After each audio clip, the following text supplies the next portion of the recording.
How would you feel if you had to move to a new country, had to make new friends, and were surrounded by a foreign language you didn't understand? How would you feel if you had to learn a new culture and had to try and find a place for yourself somewhere unknown to you? And have you ever felt that someone thinks you are less than them? These are some of the ideas and feelings that are looked at within the story One Green Apple by Eve Bunting. This book can appeal to a wide variety of audiences, but we are going to discuss in the context of our grade 4, 5, and 6 classes. As you will see when you go through the story, this narrative goes through the perspective of Farah, a young girl who has immigrated to a new country. She has to deal with issues of immigration, like learning a new language, adjusting to a new country and cultural setting, and feelings of being lost and alone.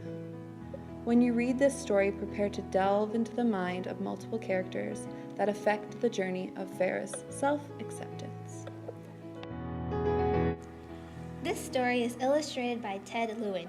It is beautifully illustrated with colorful, detailed, and realistic watercolors, which will help you put yourself within the story and transport you into the mindset of many different characters.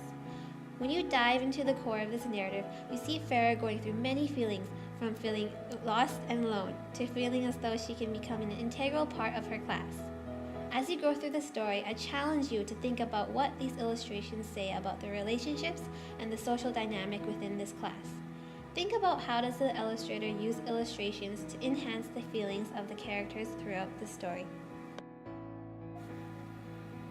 When you think of an apple, what is the automatic picture you conjure in your mind?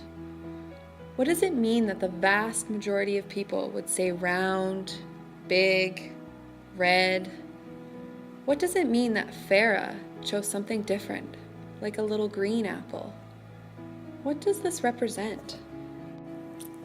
Illustrations throughout this story are vibrant and can be seen through many different lenses.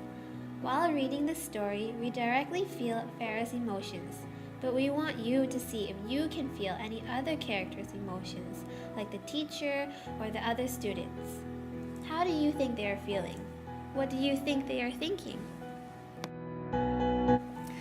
As you read this story, there is an overlaying message, and we want you to think about this message.